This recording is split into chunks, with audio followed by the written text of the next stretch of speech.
en arquitectura Carlos Romo Zamudio, que se encuentra aquí con nosotros, que yo tengo el gusto de comentarles a ustedes que este diplomado se ha realizado, desarrollado, gracias a la labor incansable del maestro Carlos Romo Zamudio, que generó la idea hace ya, pues me parece que como 6 años.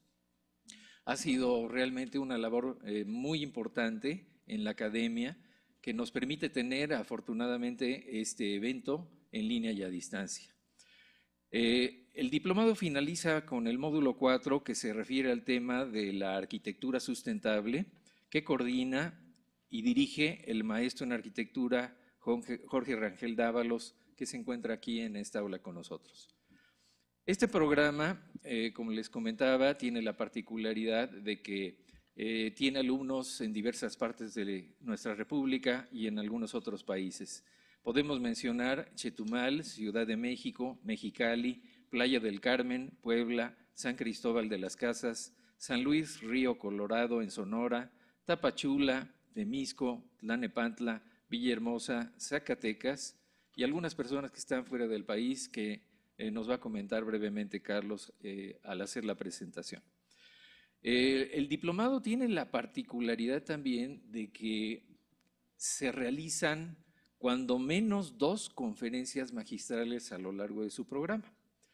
En la que estamos actualmente, en este momento, en esta aula, es la segunda conferencia magistral que vamos a tener dentro del programa del tercer diplomado en línea, Arquitectura Bioclimática y Sustentable. Estas conferencias magistrales son abiertas a todo el público interesado, no solo presencialmente, sino también las personas que quieran conectarse en línea. Ustedes, si estuvieran en este momento en su casa o en su oficina, pueden tener la imagen y el audio de estas conferencias y estos eventos. Bueno, tengo que ser breve para que iniciemos ya con la conferencia. Pero a mí me da mucho gusto comentarles a ustedes que estas conferencias tienen la particularidad de que invitamos a profesores muy destacados en el medio, muchos de ellos laborando en nuestra Facultad de Arquitectura porque hemos descubierto que muchos de los profesores están trabajando ya en los temas del bioclimatismo y la sustentabilidad, porque déjenme decirles que a futuro no hay otro camino más que la sustentabilidad y el bioclimatismo. Entonces yo dejo con ustedes al creador de esta idea, al generador de este programa académico y de gran conocimiento que se imparte a través del diplomado en línea, que es el maestro en arquitectura Carlos Romo Zamudio. Nada más no quisiera dejar de mencionar que también, aparte de los coordinadores, hay profesores que nos apoyan en todas las actividades en línea, que son los tutores, dentro de los que se encuentran el maestro en arquitectura Arturo Valeriano Flores, la maestra Jazmín Carvajal Ávila, el maestro en arquitectura Francisco Martínez Valdés, maestra en arquitectura Nubia Carol Valles Molina y la arquitecta María Elena Altúzar García. Como ven, es un esfuerzo muy importante y les damos a todos la más cordial bienvenida. Ahora sí dejo con ustedes al maestro Carlos Romo Zamudio. Bueno, muy buenas tardes a todos. Gracias por la presentación aquí del arquitecto Héctor Ferreiro. Efectivamente, esta es ya la segunda videoconferencia, vamos a tener una más. Doy también la bienvenida a todos aquellos participantes del diplomado en su tercera versión, tanto de manera presencial como los que nos ven a través del sistema Livestream en Tehuacán, Estado de México, San José del Cabo, Cancún, Ecatepec, Puerto Peñasco, Cuautitlán, en Bogotá, Colombia, son los que nos visitan del extranjero, y en Córdoba, Argentina. Centrando ya esta presentación y haciendo mención del maestro en arquitectura, Luis Fernando Guillén, a quien yo tengo gusto de conocerlo ya de varios años. Somos amigos y hemos participado en algunos proyectos y en algunas obras conjuntamente. Pues siempre que nos encontrábamos aquí en los pasillos de la facultad, pues me platicaba de lo que él estaba desarrollando en varios edificios históricos, Y pues le comenté, ¿no? Le digo, pues no me presumas a mí, presúmele a la facultad, presúmele al diplomado. Y él con todo gusto aceptó esta invitación y ya finalmente lo tenemos aquí. Entonces me voy a permitir leer su currículum. Él es arquitecto por parte de la UNAM con mención honorífica y obtiene también la maestría aquí en la Universidad Nacional, en la facultad, también con mención honorífica. Ha sido consejero universitario alumno de 1964 al 66, consejero técnico del 2006 a la fecha, coordinador cultural del Sistema de Enseñanza Media Superior en 1985, director de licencias en la Delegación Miguel Hidalgo, superintendente general de obras de la restauración del Castillo de Chapultepec. Ha tenido distinciones por el proyecto y construcción del diseño bioclimático para el Fondo José Luis Martínez, Antigua Biblioteca México, José Vasconcelos, de la cual se centra la plática de hoy. Representante de la Facultad de Arquitectura al Fondo Mundial del Medio Ambiente en el 2003, al Foro Delegacional de Tratamiento y Reciclaje de Residuos Sólidos, moderador en el primer Congreso de Arquitectura Sustentable de Alta Tecnología en el 2006, ponente en el Foro Mundial del Agua, dicta conferencias con distintas instituciones, primer lugar en el concurso de cubierta ligera y de autogeneración de energía, desarrollo de altas tecnologías con el Instituto de Ingeniería, proyecto Impulsa, es profesor titular aquí en la UNAM, director académico en la maestría de diseño de interiores en la Universidad Motolinía, cursos de apoyo a la docencia para DEGAPA en diseño sustentable, profesor invitado en la maestría de la Facultad del Hábitat de la Universidad Autónoma de San Luis Potosí, invitado a la Cámara Nacional de la Industria de la Construcción sobre el tema de la sustentabilidad, miembro de la Comisión Dictaminadora y Jurado Calificador en la Facultad de Arquitectura, participa en diversos diplomados de director responsable de obra y en el IDAO sobre edificios inteligentes en altas tecnologías. Su experiencia personal, diversas obras y proyectos desde 1966, son más de 120. En fin, tiene un currículum bastante extenso. Prácticamente nos llevaría toda la presentación, ¿no? Mostrar su currículum y bueno, está ahorita desarrollando actualmente un modelo de colector solar con el Instituto de Ingeniería, una planta generadora de electricidad solar de 5 kVA y una planta potabilizadora de agua mediante energía solar. Entonces no me queda nada más ni nada menos que explicar, dar el título de la presentación de hoy es Aplicación de fuentes de energía renovable en edificios históricos, caso de estudio Biblioteca México, José Vasconcelos, como parte de la tercera versión del Diplomado en Línea 2012 de Arquitectura Bioclimática y Sustentable. Pues Luis, es un honor tenerte aquí en esta mesa, en esta conferencia. El público es todo tuyo y pues estamos atentos a lo que nos tengas que decir. Muchas gracias. Pues, gracias. Muchas gracias anticipadas a todos ustedes, a todos que en este momento se han enlazado con nosotros para participar de uno de los trabajos que considero que puede marcar una pauta de lo que hoy tenemos que resolver y hacer.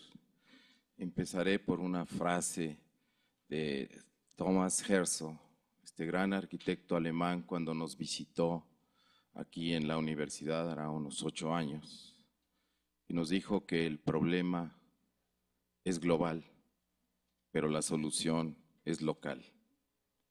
Y efectivamente me voy a permitir leer una nota introductoria en la que de alguna manera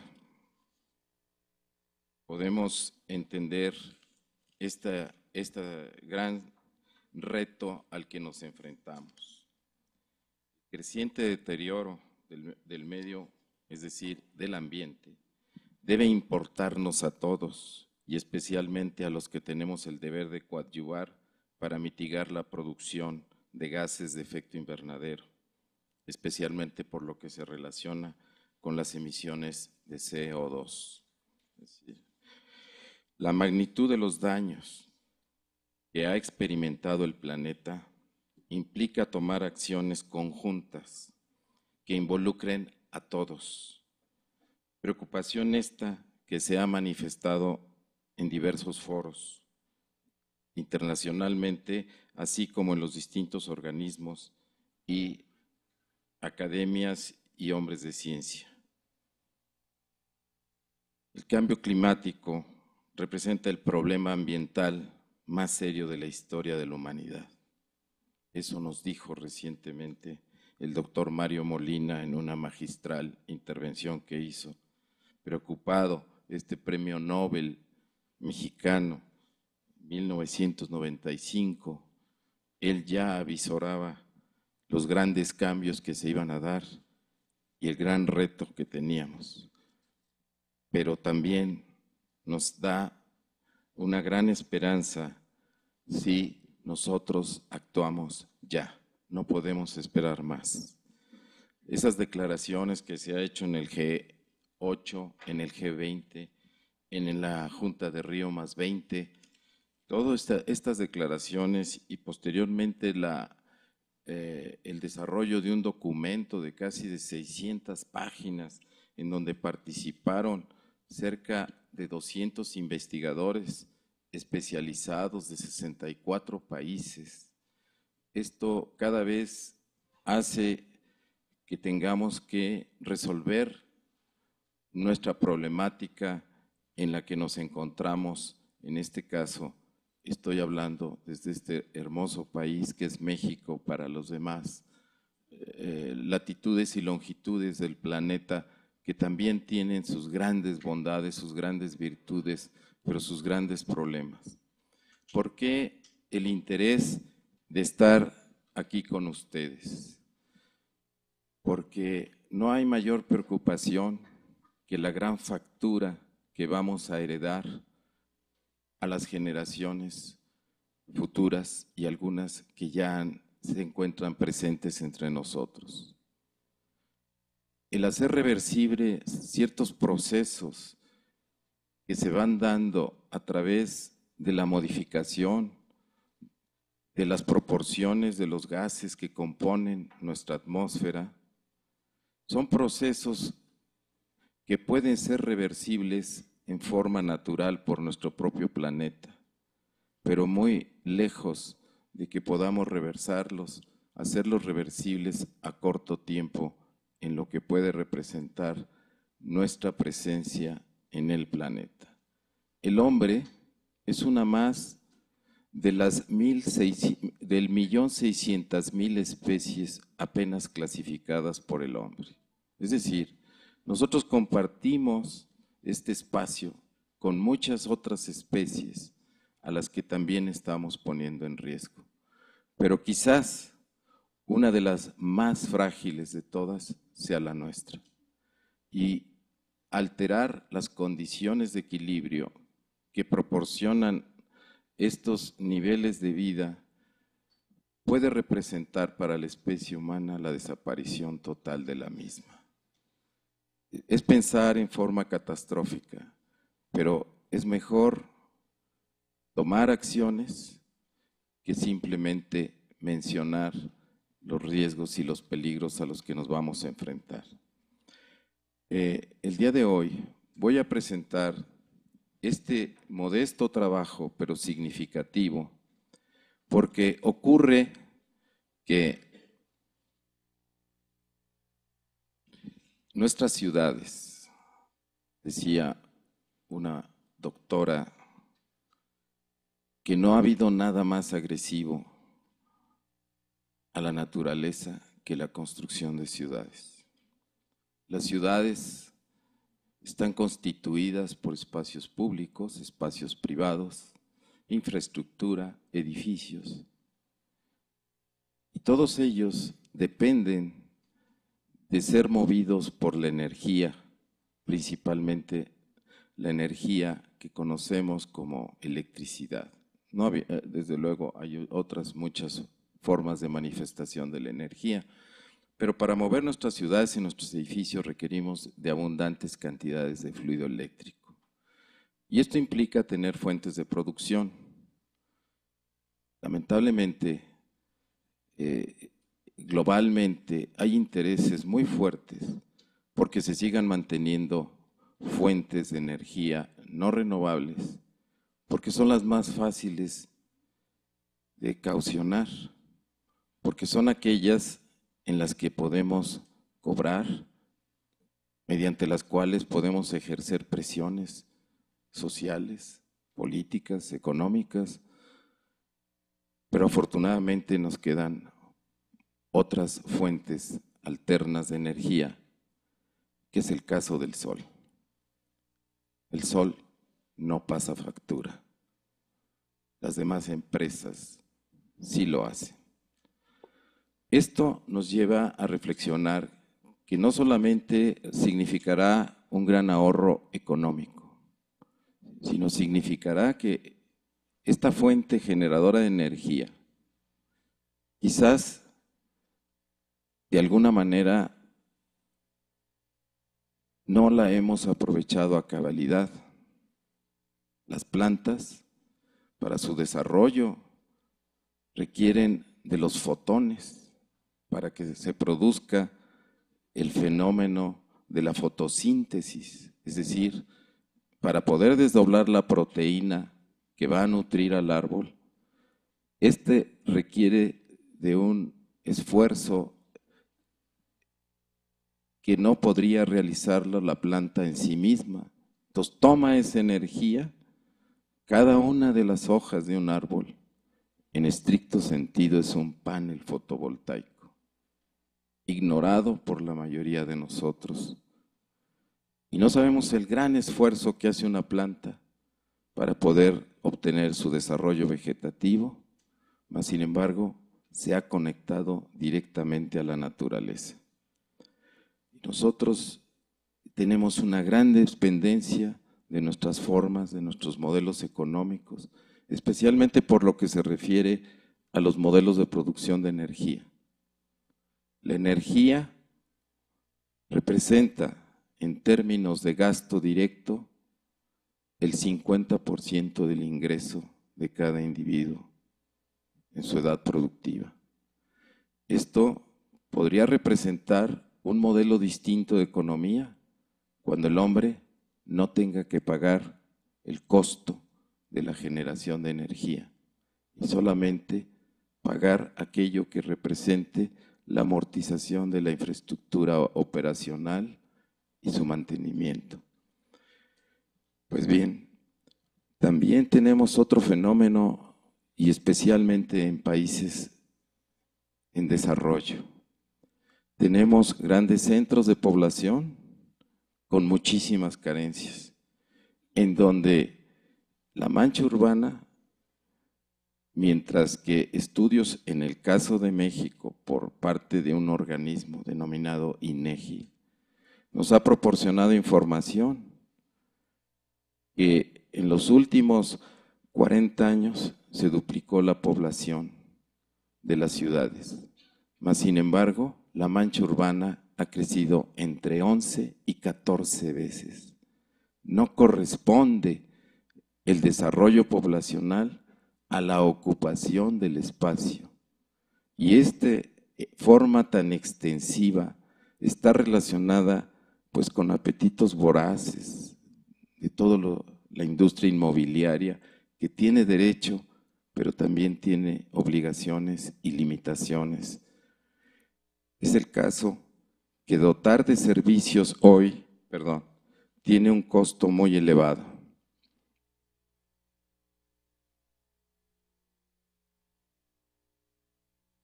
Esto hace también el que al generarse la energía que necesitan las ciudades para moverse, tenemos diferentes fuentes de energía. Estas fuentes principalmente es el petróleo, y quizás sea porque es el elemento después de la capacidad alimentaria para un pueblo, está la capacidad en su producción de energía. Y las fuentes de energía que utilizamos son altamente contaminantes, a tal grado que estamos llegando a niveles muy cercanos al que se dio en el periodo carbonífero, es decir, cuando se formaron nuestros volcanes.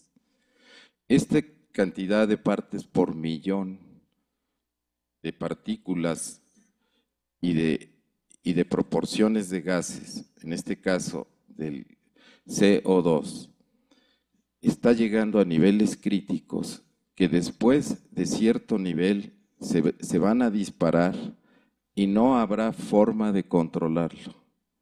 Y esto alterará seriamente el comportamiento climático. Hay dos grandes campos, hay dos grandes formas de observar el fenómeno. Uno es atribuirle que son procesos naturales y otro que es en buena medida por la actividad del hombre. Finalmente, el hombre es parte de la naturaleza, así es que es un fenómeno natural también, pero ante la evolutiva del hombre tiene la opción de detener ese gran deterioro. Tenemos nosotros que en octubre del año pasado llegamos a los 7,000 millones de habitantes en el planeta.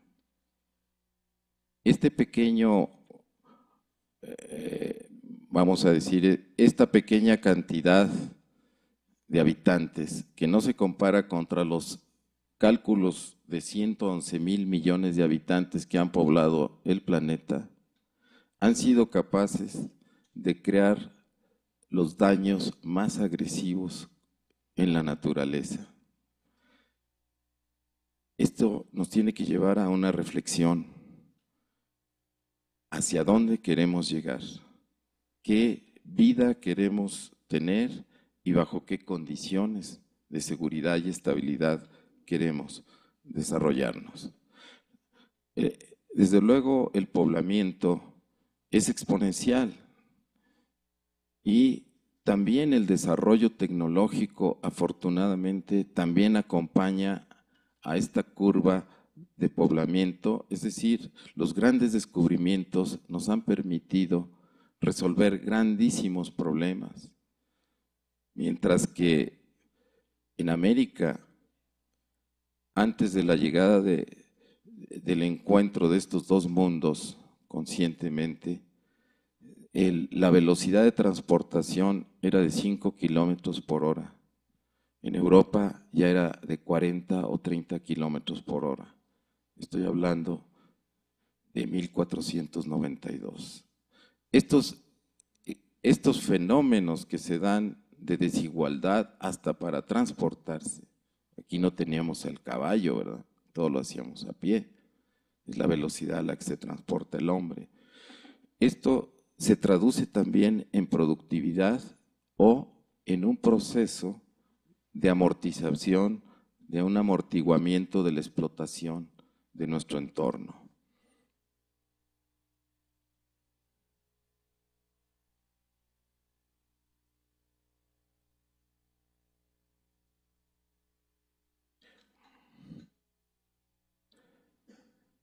Nosotros tenemos que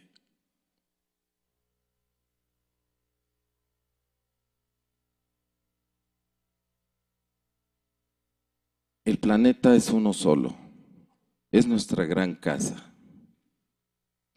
Y el planeta depende de un sistema en el que nosotros podemos decir que el clima de la Tierra no es solo de la Tierra, es la relación que existe entre todo lo que ocurre en el universo que nos rodea, el gran dominio que ejerce el Sol sobre todos nosotros, y hay un clima en el ambiente solar, así como hay un clima en el ambiente planetario, lo hay en un entorno más amplio.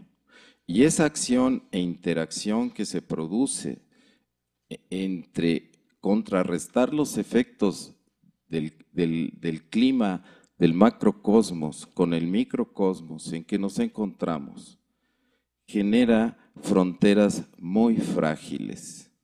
Es decir, nosotros tenemos una membrana muy delgada que le llamamos atmósfera.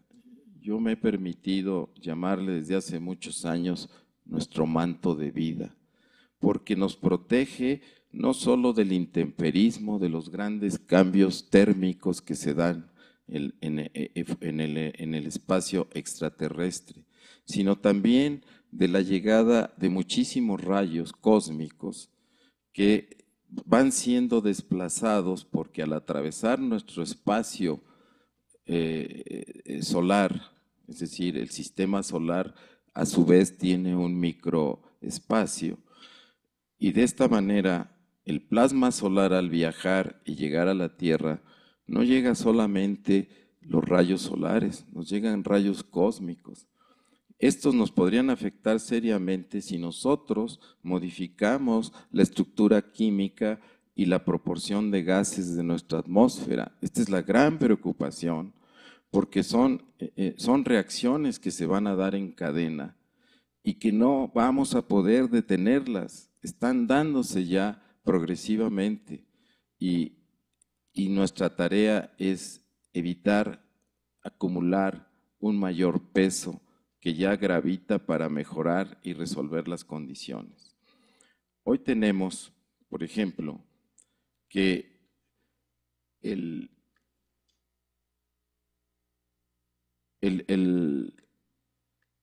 periodo siderio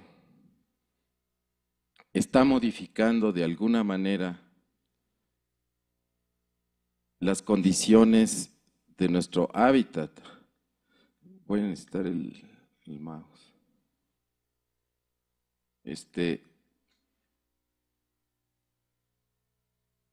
Tenemos que nuestra fuente de producción, nos hemos basado mucho al petróleo, al carbón, al gas natural, pero nos hemos olvidado de que en la naturaleza abunda la energía.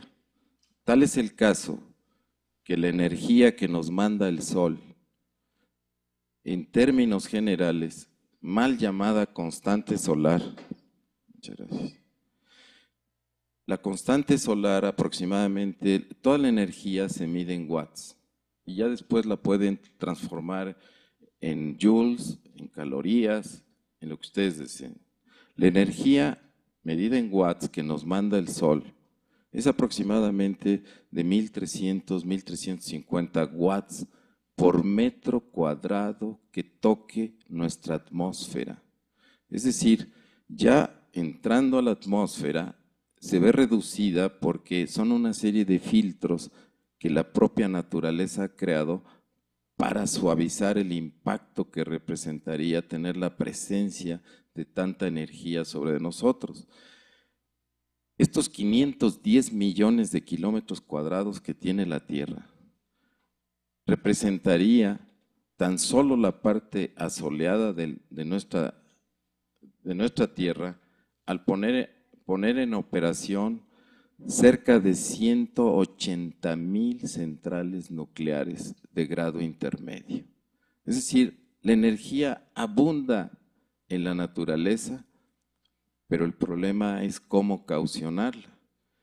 Y hay muchos intereses porque no la caucionemos adecuadamente, porque prácticamente cuando el hombre no tenga que depender de los organismos oficiales para avenirse los recursos, en este caso también podría ser del agua, estoy hablando de la energía, avenirse estos recursos, pues simplemente no tendríamos que vivir bajo presiones.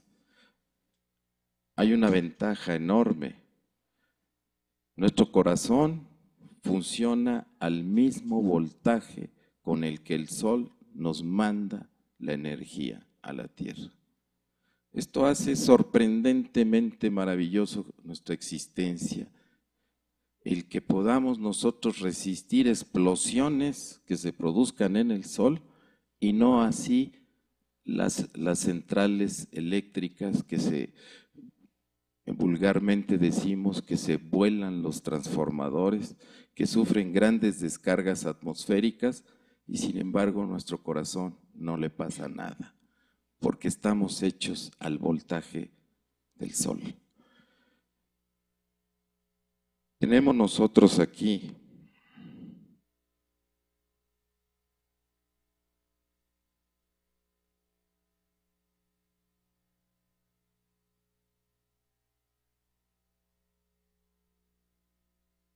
el que al consumir las distintas fuentes de energía producimos CO2 y tenemos que en el mundo hay una competencia global muy fuerte, es decir, nosotros no podemos resolver los problemas desde el punto de vista de aislarnos. La competencia es global, la solución es local. Y esto hace, por ejemplo, que comparando a México con otros países, la producción per cápita de CO2, pues aquellos que consumen mayores cantidades de energía y dependiendo de sus fuentes generadoras, producen mucho más contaminación que países en donde la infraestructura para su desarrollo está muy limitada. Y es el caso, por ejemplo, de la India o de China, que per cápita no alcanzan la cantidad de energía que necesitan para desarrollarse. Nosotros en México tenemos un gran problema y un problema que se puede resolver. Seguimos haciendo edificios. Estos edificios requieren de conectarse a fuentes de energía, pero resulta que la generación de energía que tiene nuestro país escasamente alcanza los 900 watts per cápita. Esto hace que si queremos desarrollarnos en un 1%, incrementar el Producto Interno Bruto requerirá de aumentar la generación de energía en un 7%. Si nos comparáramos nosotros con Alemania, cada individuo tiene garantizados 5.600, 5.800 watts para su desarrollo. O sea, nosotros tenemos 5 veces menos energía per cápita que tiene Alemania. Y ya no compararnos con Estados Unidos, donde se tienen 12 kilowatts per cápita. Esto hace una gran diferencia en el desarrollo. Pero si nosotros queremos seguirnos desarrollando, necesitamos modificar nuestras fuentes de energía. Es decir, no podemos seguir dependiendo de fuentes convencionales. Esto sería un gran error.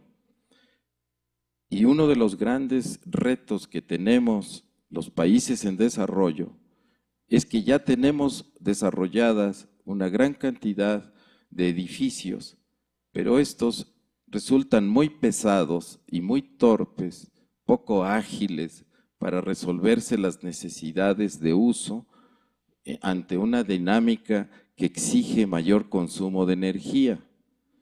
Para tener una idea muy general, en los años 50, un ciudadano norteamericano tenía garantizadas 1.550 watts per cápita y hoy tiene garantizados más de 12.000 y nosotros apenas tenemos 900 watts.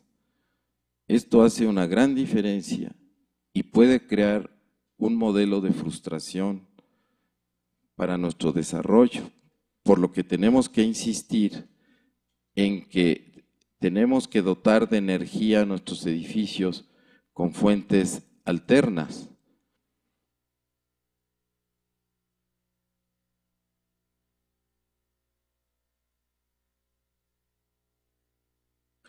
Las comparativas de las fuentes alternas, pues en forma muy general podemos decir que la inversión inicial en energías limpias todavía es muy alta comparadamente con las convencionales.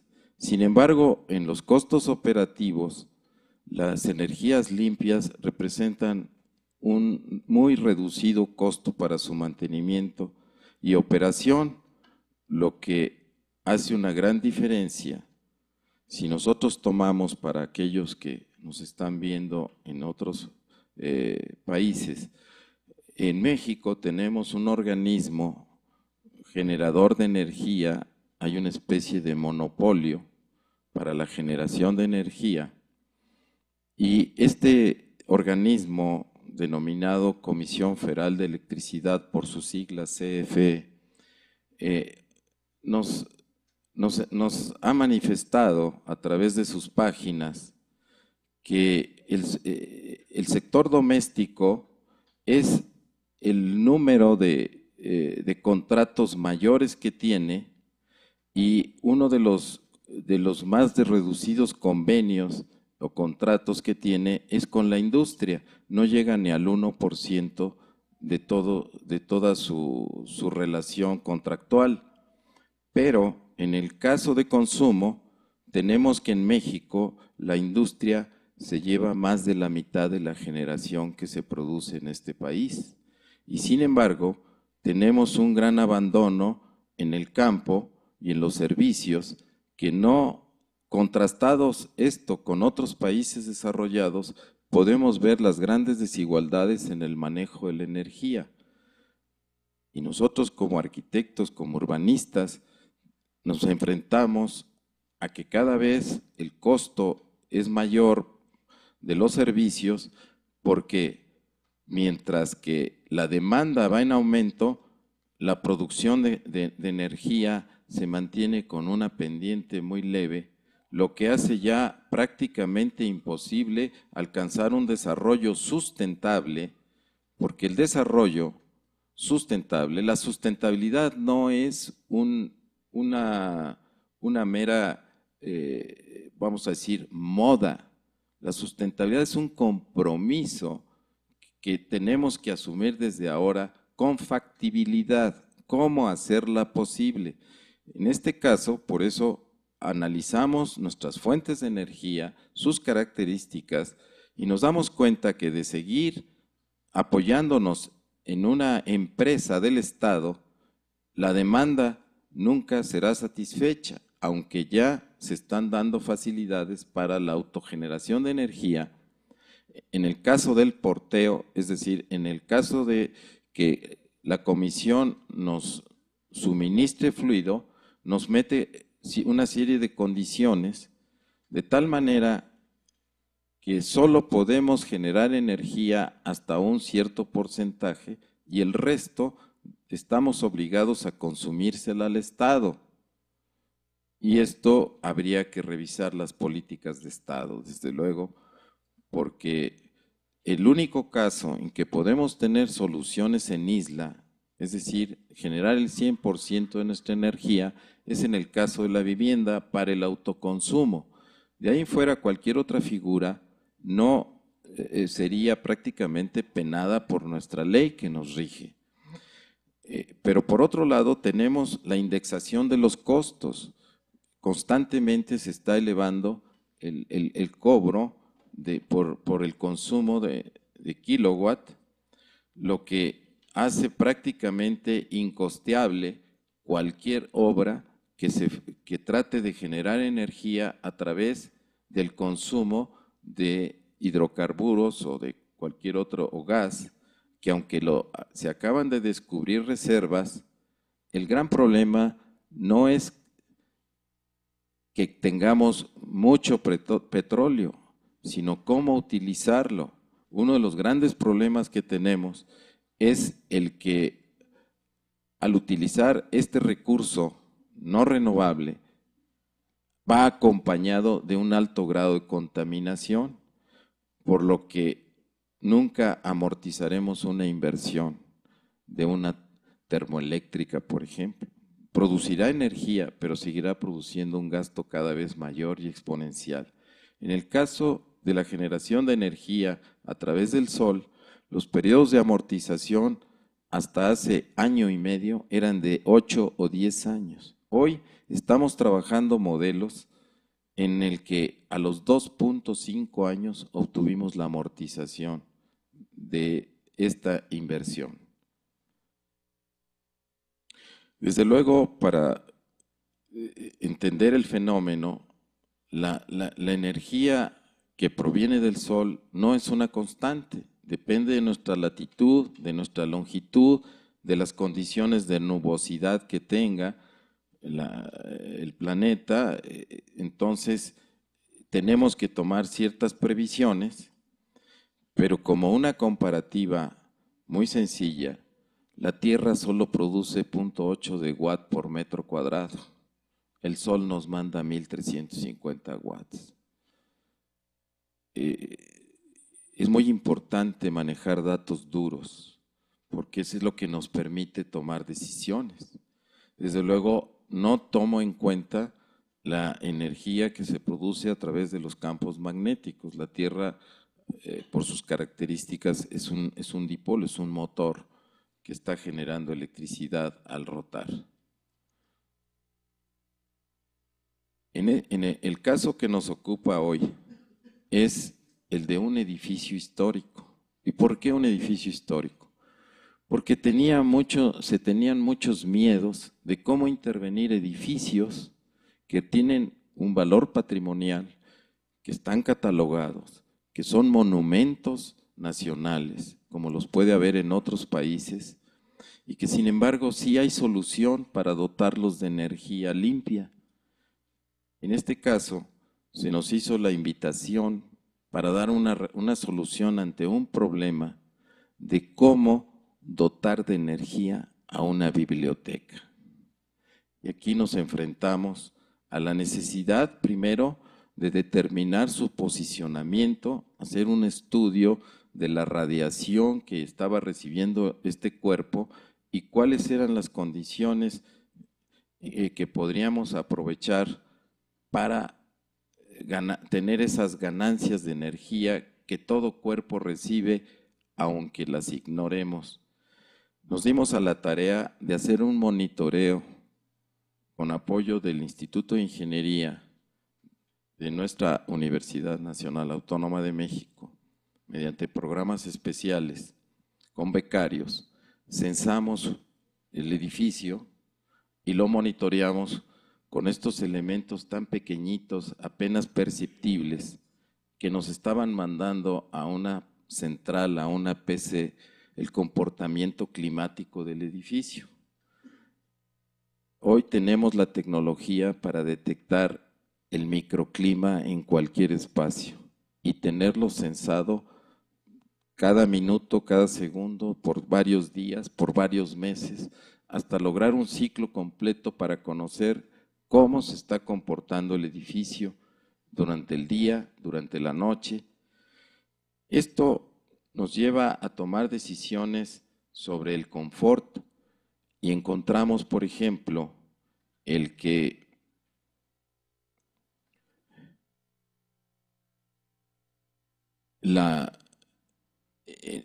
derivado de estos estudios preliminares, una biblioteca tiene que crear dos microclimas.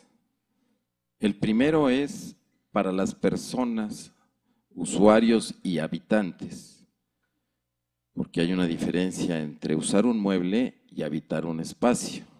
Entonces, no confundirnos como usuarios de un mueble, sino de habitantes de un espacio.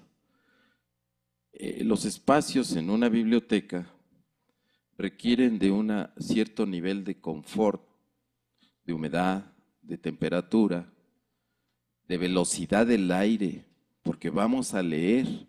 En una biblioteca, si metemos un aire acondicionado forzado por arriba de los 1.42 metros sobre segundo, vamos a acabar con los ojos irritados por la velocidad que genera el aire, porque nosotros estuvimos diseñados por la naturaleza por miles de años para recibir sin problema velocidades de aire que no excedan los 2 metros sobre segundo. Sin embargo, los fabricantes de aire acondicionado nos meten 2 y hasta 4 metros. Entonces, en una biblioteca es muy importante la velocidad del aire para su climatización, pero la humedad y la temperatura es una para el hombre y otra para el libro. Es decir, hay un gradiente muy importante en donde el libro requiere de una humedad menor y de una temperatura menor a la de nuestro cuerpo, lo que nos llevó a hacer un estudio muy cuidadoso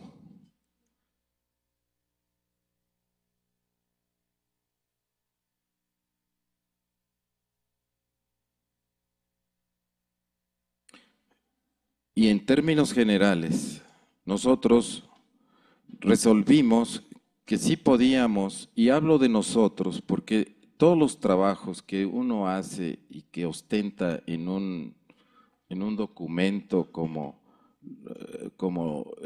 el currículum, pues va acompañado de muchísima gente. Tenemos mucha gente que nos apoya, colabora y participa en esto. Entonces se resolvió determinar la cantidad de energía que se necesitaba para climatizar a esta biblioteca y se dotó del número de paneles suficientes a los cuales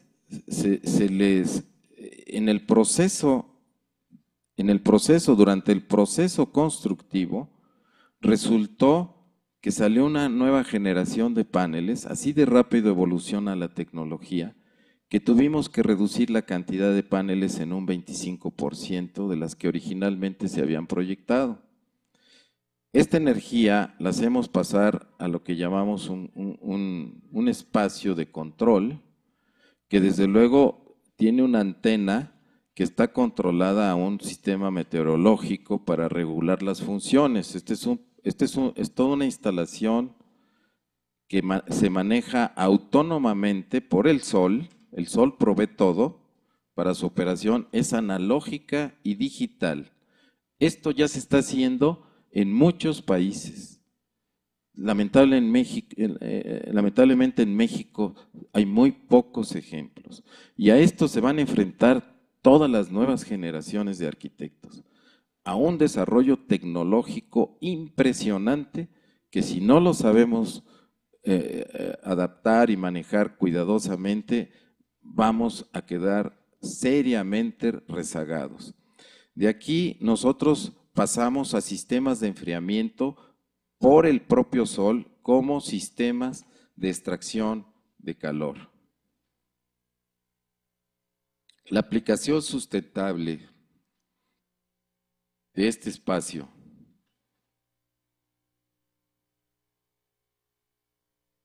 consistió en lo siguiente.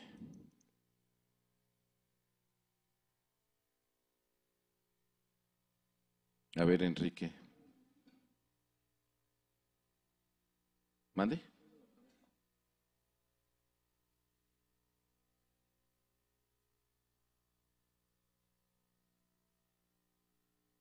Ya.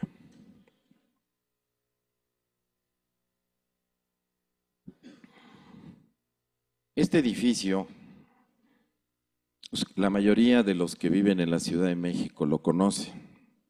Este edificio no fue construido con fines de que fuera una biblioteca. Fue la aduana interior en los tiempos de la colonia para controlar el tabaco. Y como tal, no funcionó porque resultó ser muy húmedo, aunque se le dotó de 4 patios. Estos 4 patios no resultaron suficientes para el asoleamiento del tabaco y como fue encomendada su proyecto a un ingeniero militar, curiosamente le dio las características que debe tener una aduana de seguridad, pero parece más bien una fortificación militar. Y acabó siendo eso, una fortificación militar que posteriormente, aquí pues sabemos que estuvo preso Morelos, el general Morelos, y de donde salió para ser fusilado. Se le dio a los militares porque no sabían qué hacer con este edificio finalmente. En la época posrevolucionaria, en México existió un hombre con una gran cultura, tanto que nos legó el lema universitario: por mi raza hablará el Espíritu Santo, nada más que se le quitó lo de santo porque no era conveniente. Y entonces este señor José Vasconcelos dijo y convenció a los gobiernos en turno que los cuarteles deberían convertirse en bibliotecas. Y entonces le contestó Ávila Camacho: ¿y cómo se va a convertir en biblioteca? Déjeme a mí el asunto y la hago biblioteca. Por eso es que esta biblioteca lleva el nombre de José Vasconcelos. Convertir nuestros cuarteles en áreas de estudio, de trabajo. Y pues esta breve reseña histórica la vamos a evitar.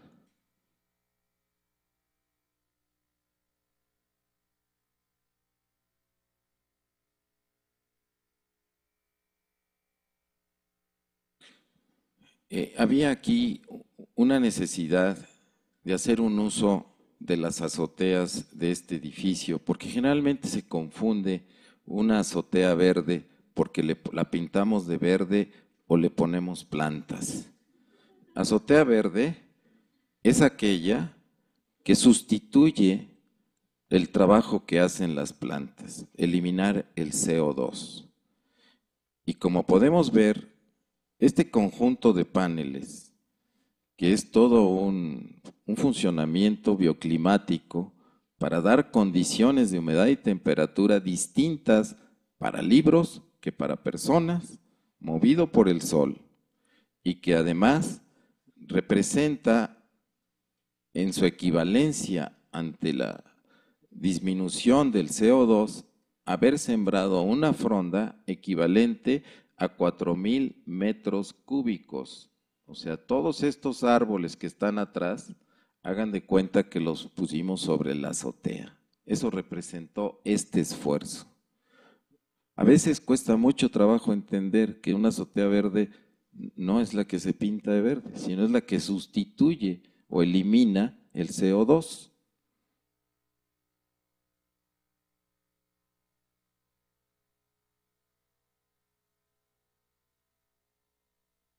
A nosotros nos entregaron las salas en estas condiciones, unas como bodegas, aún siendo ya biblioteca, otras como áreas de recepción para pequeños eventos, y se tuvo que hacer todo un estudio muy cuidadoso y se encontró, por ejemplo, que uno de los principales problemas era tener que sacar las distintas capas de aire que se producen al interior de edificios con interiormente el gálibo, esta altura interior, es un poquito más de 7 metros.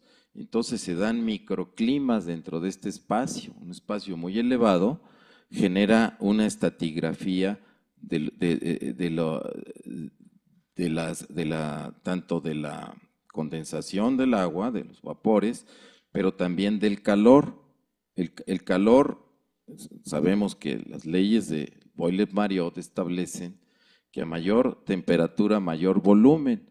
Aprovechando esta situación de leyes físicas, que esto es muy importante, nosotros no queremos entender que la arquitectura es ciencia, se apoya en leyes físicas, se apoya en la ciencia, no es meras consideraciones a modo o sentimiento de la persona. Por eso censamos el edificio, lo medimos, como cualquier médico que llega un paciente en estado crítico y lo que hace es ver a ver qué temperatura tiene, cómo está comportándose su organismo para poder dar la solución. Entonces, estos sótanos, que vale decirlo, que está considerado uno de los primeros edificios por sustitución de volumen. Tiene bóvedas invertidas en la cimentación y bóvedas para la sustentación en la parte superior. Es interesantísima esta construcción, pero estos son generadores de grandes cantidades de humedad que habría que estarlas eliminando. Pero también teníamos que inyectar nosotros aire fresco y regulado en su temperatura. Es decir, nosotros teníamos que resolver el problema de que no se nos diera el choque térmico en el aire acondicionado. Este aire acondicionado lo mueve las 24 horas del día y los 365 días del año el sol. Nada más, el sol. Y va regulando con sensores la cantidad de aire que debe entrar o salir, de tal manera que se manejan las diferentes pesos moleculares del aire, de la masa del aire, lo que no hacen los sistemas tradicionales de aire acondicionado. Aquí estoy recibiendo aire forzado en este momento, porque tiene que atravesar la capa de calor que se ubica en la parte superior del edificio. Entonces es un gran desperdicio de energía meter aire frío sobre una burbuja de calor. Es un gran error en los sistemas de aire acondicionado. Pero también la salida no solo se produjo sin tocar el edificio, porque es un edificio histórico. Entonces se separó el mobiliario que ahorita vamos a ver y circula el aire por atrás, no toca el edificio. Y a la vez también tiene extracción y salida por el piso, porque generalmente pensamos que el aire acondicionado solo debe trabajar de la azotea para abajo, de un lado para otro. No. Para crear la situación de confort, había que hacer también la transportación del aire, cosa que no se hace en los sistemas tradicionales. Y hay que detectar cómo se encuentra la masa de aire para que no vaya a humedecer los libros y sacarla cuando ya se ha calentado. Entonces el aire se transporta, es como un sistema circulatorio, es como si nosotros quisiéramos congelar la sangre en nuestro cuerpo. No, el corazón tiene que mandar el fluido a todo nuestro cuerpo, recorre más de 96 kilómetros de venas y arterias, la sangre, para poder asegurarnos que tenemos la temperatura adecuada, que estamos nutriendo nuestro cuerpo, que lo estamos oxigenando. Es otro fenómeno. Tenemos que inyectar oxígeno para que la función pensante se desarrolle. Al nivel del mar, el 22% de la masa de aire es oxígeno. A nivel de la Ciudad de México, solo el 18%.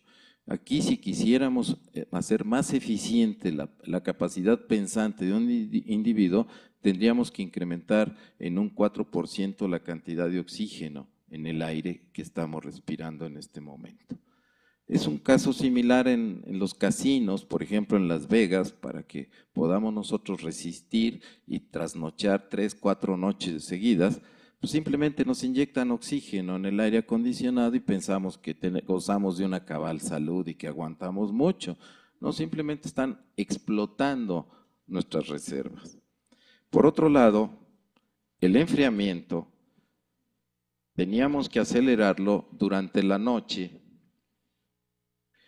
y entonces por eso ven ustedes todos estos dispositivos que existieron en la azotea, porque este es un sistema de aire muy sui generis, toma del aire de afuera el frío que necesita y detecta en la ductería, tiene una serie de esclusas que van dentro de la ductería como pequeños sensores que van determinando cuánta cantidad de aire debe entrar. Las esclusas van regulando la cantidad de aire. Es todo un sistema automatizado de operación. Y de igual manera tenemos que hacer un control sobre la humedad. Es decir, cuando se detecta humedad hay que absorberla. Esto nos llevó a poner una serie de pequeños dispositivos que no se ven prácticamente, son más delgados que un lápiz en los diferentes lugares, pero están regulados analógica y digitalmente. Cuando entregué las instalaciones a Conaculta, que es la institución responsable del mantenimiento y caución de estos inmuebles, me preguntaron, ¿y qué tenemos que hacer? Nada, porque si le meten la mano lo echan a perder. Todo está programado, aquí no interviene el hombre, interviene la naturaleza.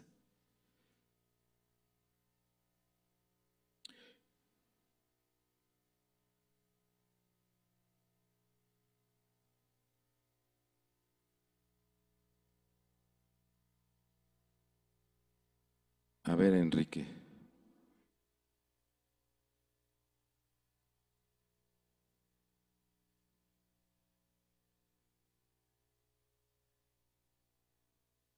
Bueno,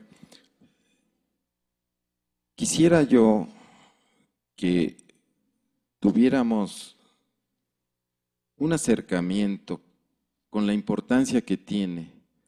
¿Cómo es posible que un edificio histórico pudo haber recibido condiciones de confort extraordinarias en las que pudimos crear 2 microclimas en un mismo espacio? Uno para los libros y otro para las personas. Es posible generar 2 ambientes en un mismo espacio. Y aquí tenemos el ejemplo. Desde luego, pues esto causó conmoción, tanto que hubo la oportunidad de que este proyecto que se hizo una realidad fuera motivo de que el actual presidente de la República lo inaugurara como la primera obra sustentable en su género, porque nosotros pudimos dar condiciones climáticas propias del día y propias de la noche, aprovechando la ausencia de la gente durante la noche para bajar los niveles de humedad y temperatura también y garantizar, porque el acervo que aquí está depositado era un acervo que estuvo a punto de subastarse en el extranjero y fue rescatado. Y la condición que impusieron los herederos de este acervo, de la José Luis Martínez, fue que se les diera la garantía que se iban a conservar, porque hay inclusive obras incunables, es decir, insustituibles, y si se echaban a perder, desaparecerían para siempre. Entonces teníamos la obligación de dar condiciones y también de garantizar que la velocidad del aire no estuviera por abajo ni por arriba de estos niveles. Tenemos también el que en este trabajo se tuvo que hacer la comparativa para que las autoridades que iban a resolver sobre esto decidieran, en donde se les hizo una demostración de la cantidad de árboles que se tendrían que sembrar simplemente para eliminar estas cantidades de CO2 de la atmósfera. Y por otro lado, la cantidad de kilowatts que estamos generando constantemente para mantener este edificio, esta parte de este edificio. Uno de los problemas más serios a los que nos vamos a enfrentar como arquitectos, como diseñadores de estos espacios, es la falta de entendimiento lamentablemente por muchos funcionarios públicos que no entienden el problema y piensan que no se puede dar la solución si no es mediante los otros mecanismos.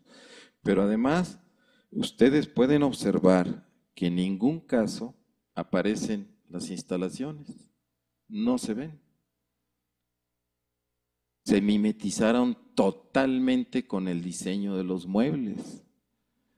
Es decir, se rescata un edificio histórico para una nueva función, pero que además provee del aseguramiento de los bienes y no en manos de las personas, sino en manos del sol. Está depositado esto. Y si el sol nos falla, pues antes de que falle el sol nosotros ya no estamos aquí, ¿de qué nos vamos a preocupar, no? Y vean ustedes cómo fue posible generar ambientes de confort, de seguridad para los libros y las personas. Quiero citar un hecho que me sucedió estando yo ahí presente en la inauguración, porque pues tenía yo que estar ahí y como tenía que subir y bajar y ver que todo funcionara, porque me habían dicho que la carga de personas que iba a tener el espacio era aproximadamente de 40 personas. Y hice mis cálculos y dije, no, pues la emitancia de calor es tanta, mi sistema lo va a aguantar. Y el día de la inauguración me avisan unos minutos antes que no, que eran 250 personas. Y entonces, lógicamente, pues yo puse a mi gente en estado de alerta y que no vaya a fallar el sistema operativo, porque voy a tener una carga 5 veces superior a la calculada. Créanme, aquí me veo medio relajado, pero estaba yo súper tenso. Dije, está el presidente de la República, está todo el mundo, la prensa, y si esto truena, trueno yo, pero de todas. Soy el responsable directo de este. Entonces dije, no puede ser. Y estuve muy al pendiente. Afortunadamente nos dimos cuenta de la nobleza de la instalación y del sistema, que aguantó no solo la carga de 5 veces más el número de asistentes, sino la prensa que puso reflectores, que metió cámaras para grabación y que me aumentó las cargas de calor extraordinariamente, y que sí, reconozco que la instalación tuvo que trabajar a su límite, pero lo superó.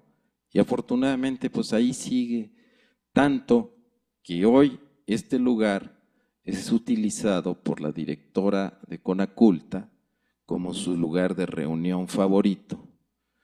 Y voy a comentarles lo que me dijo el gran maestro Ernesto de la Peña, ya fallecido, muy sensiblemente sentido por todos nosotros. Le dije, maestro, ¿cómo se siente usted aquí? Dice, no sé, dice, me da una sensación de paz enorme, me siento muy cómodo. Le dije, le voy a decir algo, maestro, aquí no hay campos magnéticos. ¿Cómo? No los hay. Los eliminamos porque todo lo está moviendo el sol. Y cuando nosotros hablamos de confort, pocas veces nos ponemos a ver que aquí hay una gran generación de campos magnéticos por los sistemas de instalación eléctrica que tenemos. Si nosotros manejáramos nuestras instalaciones a 12 volts, como trabaja esta computadora, es porque aquí nunca nos dicen riesgo de que me dé una descarga eléctrica. No, la computadora esta trabaja al voltaje de mi corazón.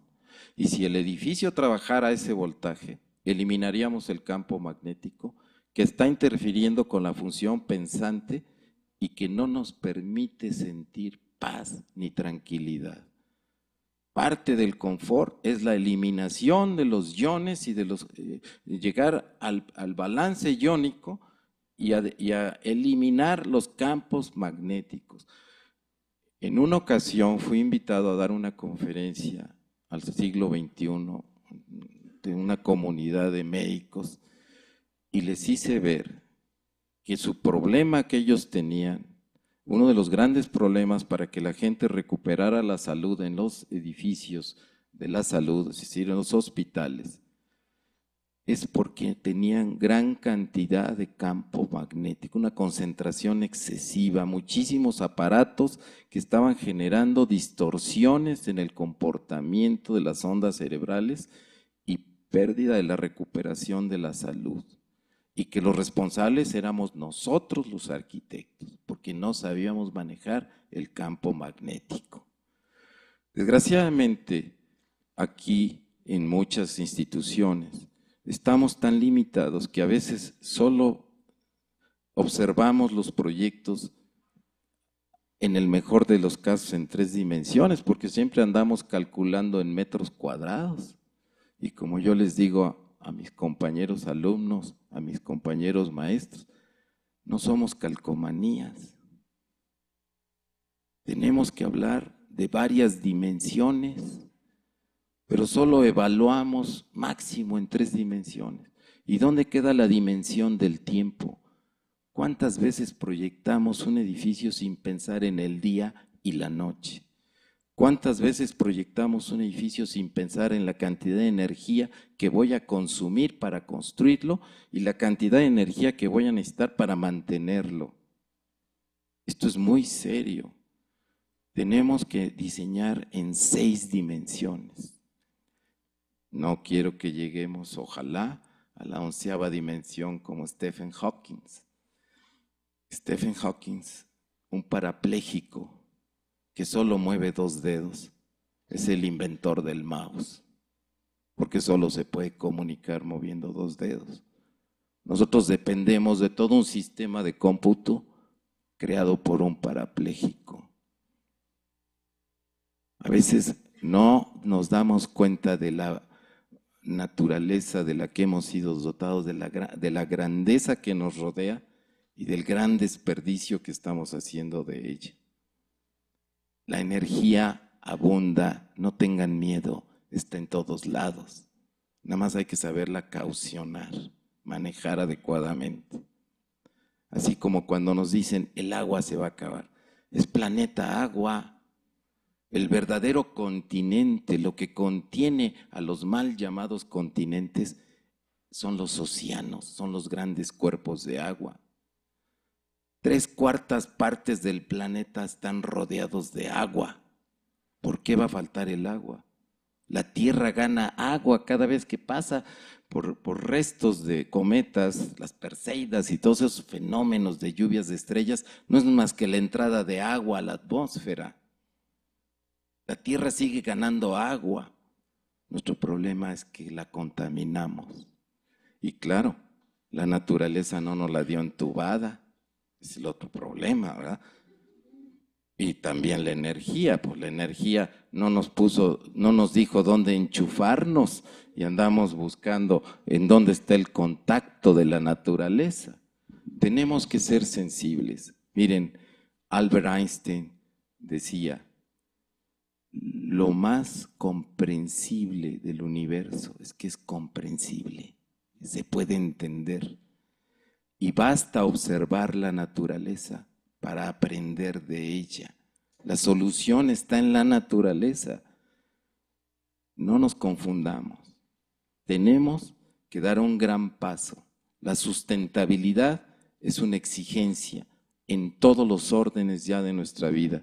No podemos esperar más. Tenemos que generar nuevos modelos de aprendizaje, de estudio, porque estamos compitiendo ya en una aldea global, como dice Richard Rogers. Es una aldea global, es un mundo pequeñito, ya muy estrecho. Ya podemos viajar en unas cuantas horas, darle la vuelta al planeta.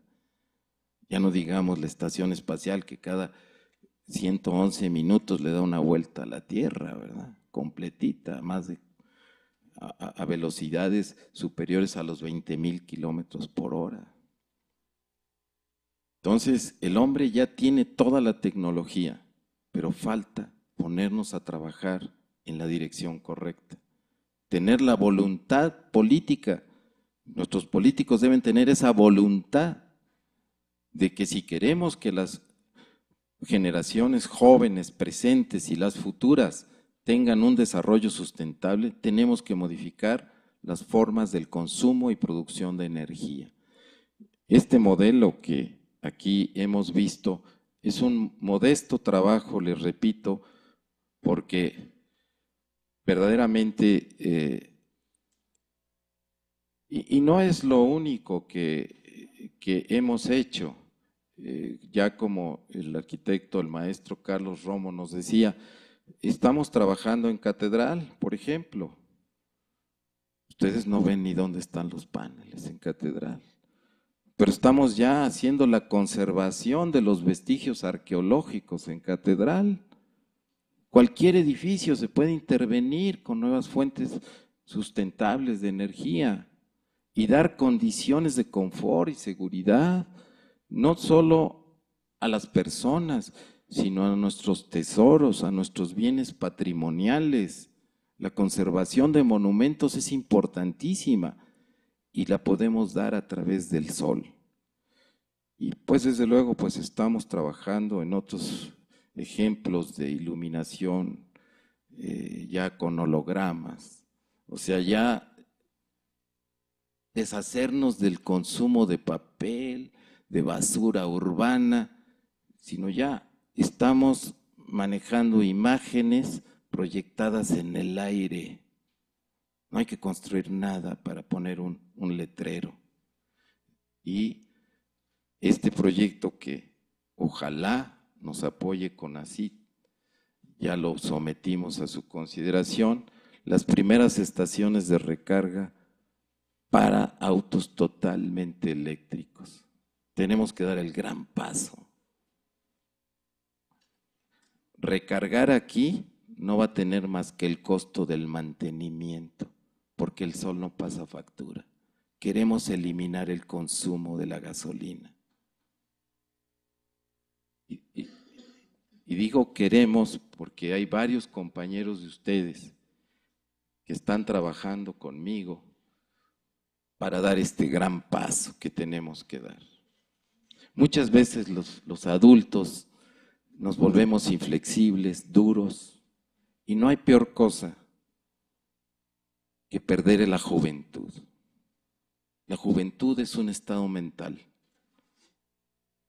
Siempre he dicho que se nos arruga el cuero es otra cosa, pero no la mente.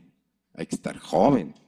Yo quiero ser joven, contagiarme de los jóvenes, vivir con salud, con bienestar, y créanme que hay esperanzas, porque repito, la energía abunda y no cuesta, si la sabemos manejar adecuadamente. Yo quiero agradecer la presencia de ustedes aquí, la presencia de quienes nos están escuchando y viendo, especialmente porque siempre que hay algo que decir es importante, pero más importante tener a alguien que nos escuche en lo que tenemos que decir. Muchísimas gracias.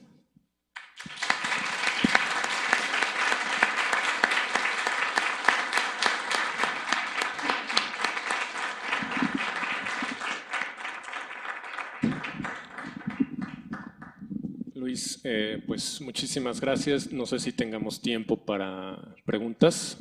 Ok, en la sala tenemos alguna pregunta que le quieran hacer aquí al maestro Guillén.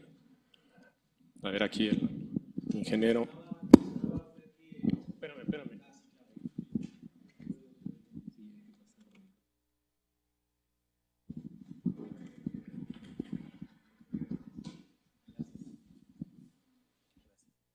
Bueno, sí. Sí, maestro. Gracias. Mencionaba usted que en la biblioteca le comentaron que qué tenían que hacer y dijo usted, pues nada, el sol se encarga de todo. Es muy loable, está muy bien, pero la pregunta es que obviamente son sistemas que pueden fallar en algún momento, que se pueden descalibrar. De todas maneras, imagino que en el contrato hay alguien que lo mantiene o algo que lo hace estable durante un tiempo, o puede estar así mucho tiempo sin hacerle nada realmente. Sí, mire, maestro, sí es cierto, todo requiere de mantenimiento, nosotros mismos, nuestro cuerpo también lo requiere, pero en este caso, la vida útil de estos sistemas es de 25 o 30 años. O sea, generalmente la vida útil de otros sistemas es de 5 o 6 años, estos 5 o 6 veces superior. Por otro lado, los sistemas de mantenimiento para estos equipos son muy sencillos. Casi que los puede llevar a cabo gente pues, de intendencia, gente de personal de limpieza, porque para que el parabrisas de nuestro coche esté limpio y podamos ver, pues lo limpiamos por lo menos una vez a la semana en un ambiente contaminado de polución atmosférica que tenemos en la Ciudad de México. Los paneles también hay que darles limpieza para que no pierdan esa capacidad de captación de energía. Y generalmente recomendamos que se haga en 2 o 3 veces al año la limpieza de los paneles. Revisar las baterías tienen una vida útil de 8 años. Es la parte de menor vida útil de todo el sistema del banco de baterías. Y lo único que el mantenimiento representa es que no le falte agua a la batería. Todos los demás sistemas, los actuadores, que le llamamos así a las compuertas interiores, como trabajan a muy bajo voltaje, se conservan muy bien. Es decir, salvo que hubiera un acto de vandalismo, que nos retiraran, por ejemplo, las tierras físicas. En las instalaciones fotovoltaicas, una de las partes principales y recomendables desde el proceso constructivo es tener aterrizado el sistema. ¿Por qué? Porque desde el primer momento nos estamos conectando al sol. Y si nosotros hacemos un arreglo de paneles, nosotros podemos tener trifásica, bifásica, monofásica y del voltaje que querramos. En el caso de la biblioteca, estamos manejando a 70 volts, pero ya después lo estamos bajando para la distribución, de tal manera que el sistema opera casi 30 motores de un 70avo de caballo. Eso es lo que hace la gran diferencia de los sistemas modernos, eficientes, que ya no requieren consumos muy altos de energía si los sistemas están regulados analógica y digitalmente. Entonces el mantenimiento es relativamente bajo, solo el vandalismo es lo que podría ocasionar un daño mayor, ¿no? Muchas gracias. De nada, maestro.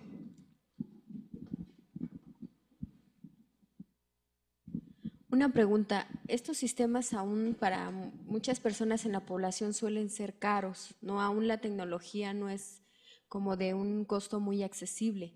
¿Sabes si hay instituciones o empresas que puedan brindar algún como tipo de financiamiento para que las personas comunes, pudiéramos decirlo, podamos tener como ya acceso a esta tecnología y poder irnos incorporando a este cuidado del ambiente, disminución de todo este cargo energético hacia las ciudades y que de esa manera, pues en la mayor parte de las ciudades, sobre todo en estas partes de zona urbana a nivel de casa habitación, se pueda ya ir generando de esa manera financiada la tecnología? Sí, desde luego que sí. Tenemos varios ejemplos en donde, por ejemplo, estas pequeñas instalaciones pues ya están hechas en casas habitación, ¿sí? Y voy a poner un ejemplo muy sencillo. Si yo compro un automóvil con motor a gasolina, nunca va a ser mío mientras tenga que comprar gasolina. El día que yo deje de pagar gasolina, ese día el coche es mío. De otra manera, es un instrumento de consumo que tengo que estar pagando.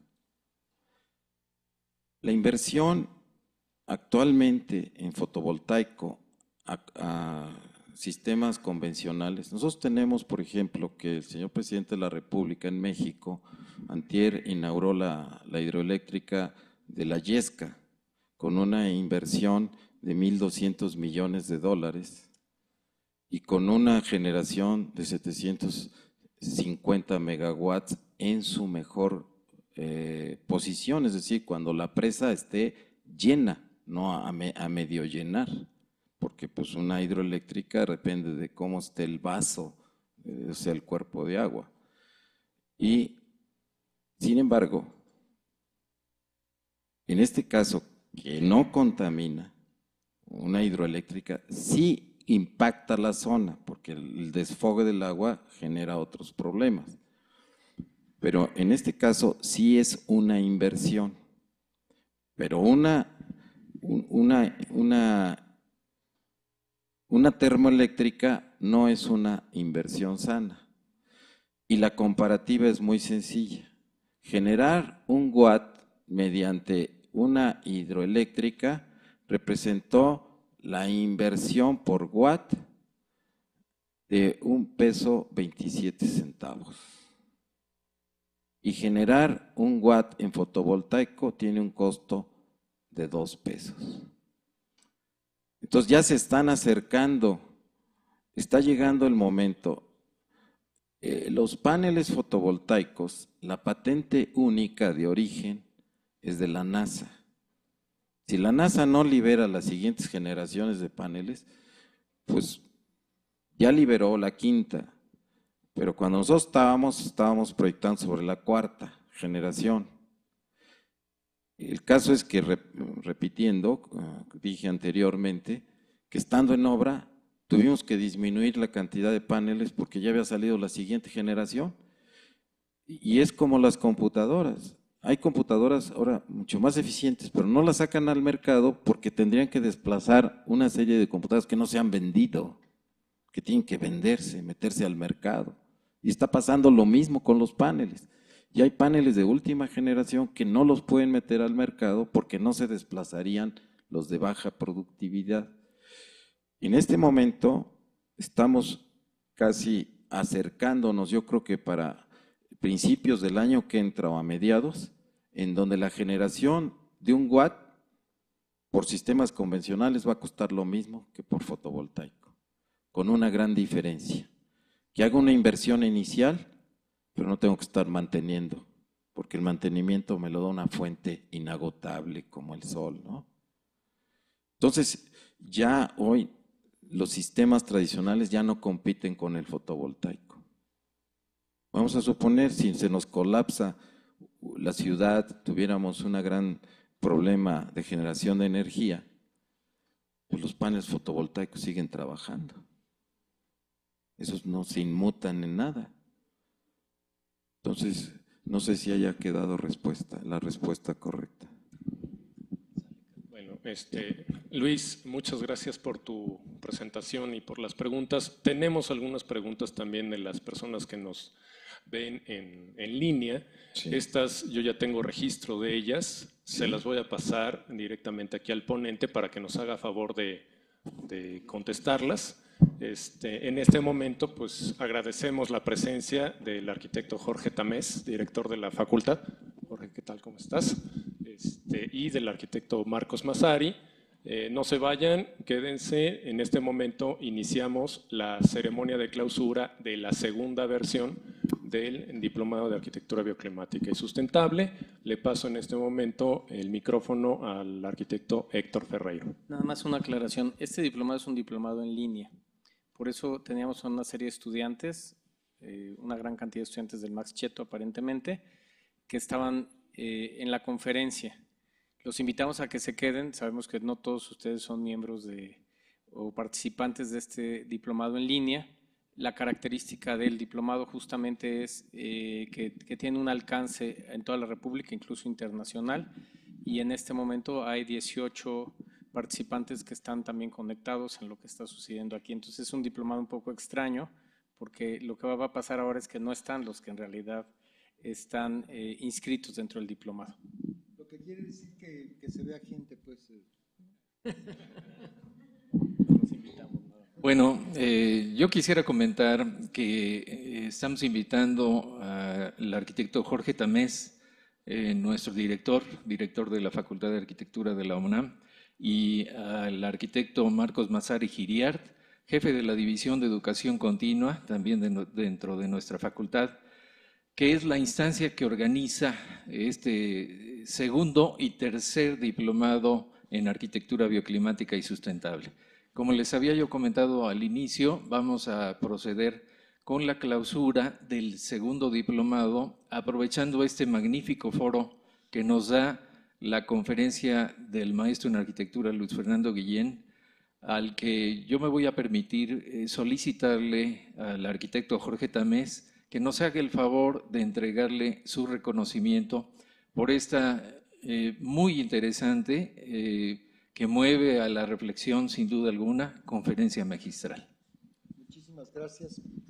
Maestro Luis Fernando Guillén Oliveros, la Universidad Nacional Autónoma de México y la Facultad de Arquitectura de la División de Educación Continua otorga el presente reconocimiento por su participación como videoconferencista magistral con el tema Aplicación de fuentes de energía renovables en edificios históricos, caso de estudio Biblioteca de México, José Vasconcelos, diplomado internacional en línea, Arquitectura Bioclimática y Sustentable, en su tercera versión del 30 de julio al 16 de diciembre de 2012.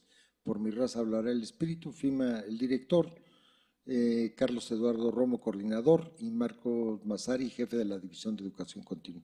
Muchas felicidades.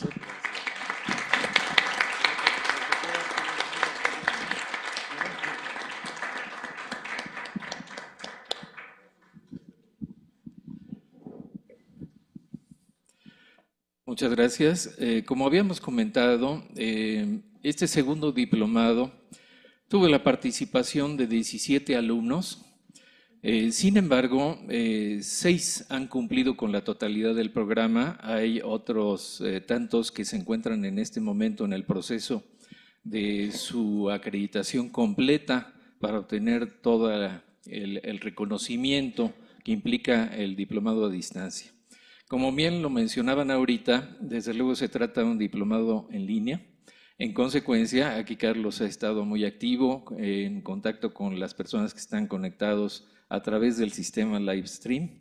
Y en este sentido yo quiero agradecer desde luego al ingeniero Armando Trujillo, a Oscar que se encuentra por ahí en la cabina. A veces no los vemos, están casi pasando desapercibidos, pero sin el apoyo que ellos nos brindan, pues no fuera posible hacer un diplomado en línea. Esto también es coordinado por el doctor Rona Bolaños, de la Coordinación de Educación a Distancia, también entidad de nuestra propia facultad, y a quien seguramente anda por ahí escuchándonos en este momento, y le mandamos también nuestro agradecimiento por estos apoyos. Ha participado, como lo mencionaba yo, varios de los profesores que coordinan cada una de nuestras actividades, como el doctor Víctor Fuentes Orizanet, de la Universidad Autónoma Metropolitana, el arquitecto Geu Aguilar Paniagua, el maestro en arquitectura Jorge Rangel Dávalos, el maestro en arquitectura Carlos Romo Zamudio, que comentaba yo que es pues, el director de la orquesta, precisamente. Todos ellos apoyados por tutores que trabajan en línea y están atentos al desarrollo de todas las actividades, que son maestro en arquitectura Arturo Valeriano Flores, maestro en arquitectura Jazmín Carvajal Ávila, maestro en arquitectura Francisco Martínez Valdés, maestra en arquitectura Nubia Carol Valles Molina y la arquitecta María Elena Altúzar García. Vamos a proceder a la entrega de estas constancias y diplomas. Desde luego los diplomas los obtienen quien ha cumplido ya con la totalidad de las actividades académicas, en tanto que las constancias acreditan los módulos cursados hasta el momento por el resto de los participantes. Habíamos mencionado al inicio que pues prácticamente tenemos representación de varios estados de la República, han participado con nosotros de Colombia, de Argentina, y bueno, yo creo que Carlos tiene la lista completa, ahorita lo podríamos mencionar, si Carlos me hace el favor. Y desde luego, pues es agradecerle a todo este maravilloso equipo de trabajo que tenemos oportunidad de que sin ellos no se puede realizar. Okay, muchas gracias. Efectivamente, las ciudades que estuvieron representadas en este diplomado fueron San Luis Río Colorado, en Sonora, Tapachula, Chiapas, el Distrito Federal, la ciudad de Puebla, Puebla, Playa del Carmen, Zacatecas, Temisco, Villahermosa, Chetumal, San Cristóbal de las Casas y Tlalnepantla en el Estado de México. Algunos de ellos, pues obviamente, han logrado obtener su diploma con la presentación de su trabajo final, que consiste esencialmente en la conversión de un caso de estudio que ellos nos presentan como requisito de ingreso en un proyecto sustentable, ¿no? Entonces, los que han logrado con ese requisito y han hecho ese enorme esfuerzo de trabajo, es un trabajo muy intenso durante los 4 módulos, son acreedores a la obtención de este diploma. Entonces, no sé si tengamos que dar paso a la entrega de las constancias. Vamos a mencionar. Ceder la palabra al director. Ok, entonces le damos la palabra a nuestro director de la facultad para que nos diga sus comentarios al respecto. Muchas gracias, Carlos. Buenas tardes, gracias por su presencia en esta conferencia, la que se clausura una experiencia a distancia en la que durante 6 meses y por segunda ocasión se ha enriquecido el conocimiento sobre la arquitectura bioclimática y sustentable. Creo que el mayor valor de estos diplomados es que se ofrecen a todo aquel que tenga interés en colaborar en la conservación de los recursos naturales de este planeta. No se limita a profesionistas, académicos y estudiantes, sino se abre a funcionarios, directivos, administradores, servidores públicos y personal técnico. Finalmente, se trata de concientizar, sensibilizar a todos los habitantes del mundo, pues evidentemente es responsabilidad de todos que la construcción de edificios aprovechen de manera eficiente las condiciones del medio ambiente con objeto de lograr la sustentabilidad del ambiente. Los 4 módulos que dieron forma a este diplomado se enfocaron a minimizar el impacto ambiental de las construcciones sobre el medio ambiente y se refieren a arquitectura bioclimática, transferencia de calor, arquitectura solar y arquitectura sustentable. Van más allá de su aplicación en el género de la habitación y han de ser tomados en consideración al pensar en centros comerciales, turísticos y recreativos. El tema de arquitectura bioclimática se trabajó en colaboración con la Universidad Autónoma Metropolitana, como lo mencionó Héctor, a quien agradecemos su participación y con lo cual se refrenda el valor del trabajo interinstitucional. Celebramos asimismo que quienes tomaron este curso provienen de muchas ciudades de la República Mexicana, como lo mencionó Carlos, y que 2 de los coordinadores y asesores del diplomado son coautores del recién publicado libro de Arquitectura Solar y Sustentabilidad, compilado por la doctora Ruth Lacomba, el doctor Víctor Fuentes y el maestro Carlos Romo. Nuestra felicitación a todos ellos y a todos y cada uno de los miembros del cuerpo docente de esta experiencia a distancia. Nuestro reconocimiento también a la División de Estudios de Posgrado de nuestra facultad por el esfuerzo entregado a cada uno de los cursos que promueve y que como este seguramente darán frutos significativos. Esto da cuenta de un curso que no se limita a impartir conocimiento, sino a aplicarlo, y es por ello que trasciende. Muchas gracias, felicidades a todos, esperamos la siguiente edición de este curso, cuya vigencia habrá de ser renovada día con día, con base a los avances logrados y a los nuevos retos que seguramente habrán de surgir. Muchísimas gracias, felicidades a todos.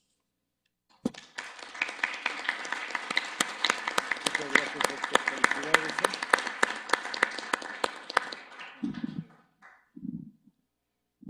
Bueno, procedemos a la entrega. Vamos a hacer primero las constancias. Sabemos desde luego que no todos los alumnos se encuentran en el aula, pero vamos a mencionarlos rápidamente para dejar constancia de que tuvieron este documento en esta entrega. A las personas que se encuentran en el aula, si hay alguna persona que pueda recoger esta constancia o diploma que le corresponda, le vamos a pedir que por favor nos firme un libro de actas que anda por allí y de esa manera también dejamos constancia de la entrega del documento. Muchas gracias. Entonces le pido por favor al arquitecto Mazzari, a Jorge, que nos hagan el favor de entregar. Zaida Mildred Ángeles Ábalos, arquitecto Juan Antonio Bravo Renó, arquitecta Julieta Valeriana Gómez Palma, ingeniero arquitecto Luis Roberto González Villamil, arquitecta Cecilia Guadalupe Melquiades García, Michelle Ariana Rizo Garín, arquitecto Edgar G.C. Rodríguez Martínez y arquitecto José Gabriel Ruiz Utrilla. Como es una ceremonia un poco rara. Todos estamos bajo el mismo sol, pero en diferente lugar finalmente.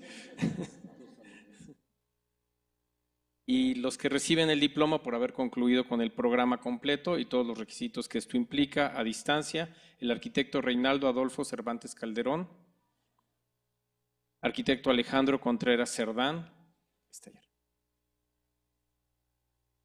Aplausos.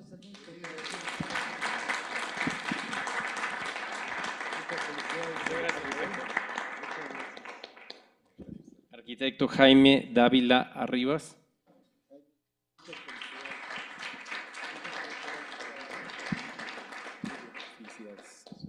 arquitecta Antonia de Bengoechea Pérez, arquitecto Cristian Ricieri Félix Mesa, maestra Gabriela Rosas Correa y arquitecto Gustavo Alonso Tena Mercado.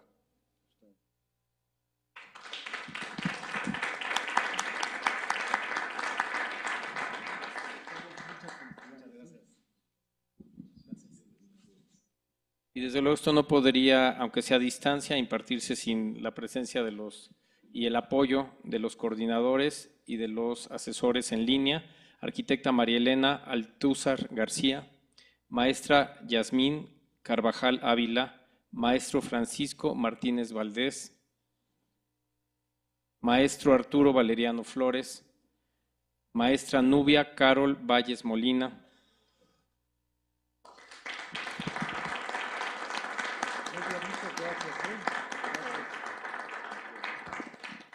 también en la administración y manejo del sistema, el maestro Jorge Eduardo Retali Muñoz, el coordinador por parte de la División de Educación Continua, el arquitecto Héctor Ferreiro León.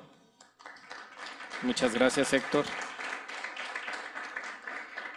El doctor David Morillón Galvez, el ingeniero Ricardo Tavera Rubio, el doctor Víctor Armando Fuentes Freisinet, el arquitecto Geu Aguilar Paniagua, el maestro Jorge Lejostro Rangel, aquí está, Dávalos.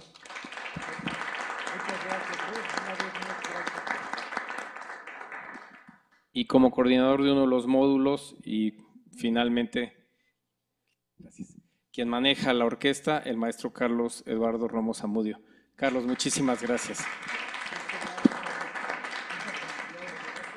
Porque hay que resaltar que el trabajo en línea es mucho el trabajo que hacen los alumnos, pero también es muchísimo el trabajo que se requiere para poder impartir el diplomado y darle el seguimiento a todos y cada uno de los participantes en forma permanente. Por eso agradecemos la labor de Carlos particularmente, porque está atrás de todos dando seguimiento de que esto suceda.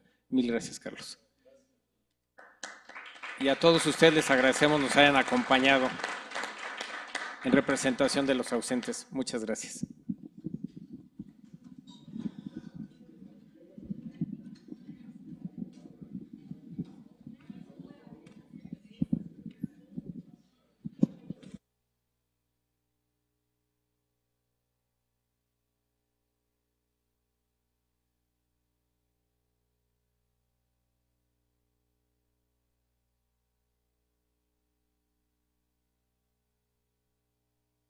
Por favor, los que recibieron la constancia, por si firman en el libro.